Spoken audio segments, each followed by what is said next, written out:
Hi guys, so what did you think of that? As ever, you can let me know in the comments section below, but here's what some of the national newspapers are saying. And naturally, Alan Shearer was scathing in his assessment of Ruben Amorim's tactics, branding them as embarrassing at times. He said, "In the end, it was embarrassing to watch. If you're going to play like that against top teams, you're going to get beat. It was a strange night. Tottenham didn't play well, but they defended resolutely, and Manchester United weren't good enough to break them down." He continued, "If you're going to play like that against top teams, you're going to get beat." Man United's only chance was a long throw from Luke Shaw, and Harry Maguire couldn't get a clean connection. You can't just throw balls into the box hoping something will happen. Your quality players have to be brave on the ball and make things happen. And United didn't have enough of that. Now, I don't agree with everything that Alan Shearer is saying there, not even close, actually. But there is a part of what he's saying there that I do kind of agree with. I think in the second half, United did become a little bit too direct. They started sending everything into the box, hoping that maybe Harry Maguire or even Marcus Rashford could flick something in.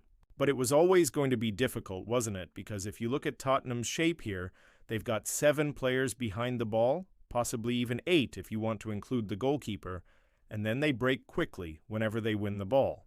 So yes, you could argue that Manchester United got a bit too direct in the second half, but this was always going to be a tough game for them because Jose Mourinho's teams are so well organized. Now look at this passage of play here, for example. You can see that Tottenham are very narrow, but that's by design. What they want to do is force Manchester United to play into wide areas where they are going to be outnumbered. And then once they win the ball, they break quickly through the middle. And as we saw in the first half, they got the goal from one of those attacks.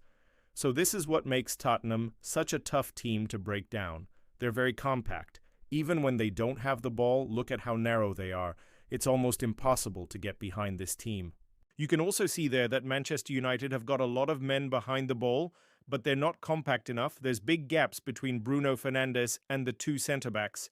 And if you look closely, you can see that Victor Osimhen is actually free in the middle of the pitch. Nobody picks him up. And then when the ball comes over, he gets a free header. It should have been 2-0. And that really would have killed the game off for Manchester United.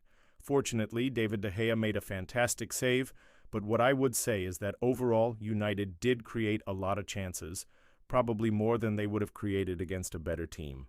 Tottenham defended really well. I thought Eric Dier had an outstanding game at the back. He dealt with Marcus Rashford really well and made sure that he didn't have a really big impact on the game. I think for United, their priority now has to be to bring in a top-class striker in the summer, and that's what will make the difference for them next season. As for Tottenham, they're back into the Champions League, and they've got a fantastic manager in Ange Postecoglou. If he can add a few players in the summer, then who knows what they might achieve next season. What I will say, though, is that Brennan Johnson's goal was a scruffy one. It deflected off Lisandro Martinez and looped over David De Gea. It was a bit lucky, but you make your own luck, as they say. And Brennan Johnson has had a fantastic season, scoring 21 goals in all competitions. And he looks like a real handful in that Spurs team. For me, though, the signing of the summer so far has to be James Maddison. He's a top-class player, a fantastic footballer, and I think he will be one of the first names on the team sheet next season.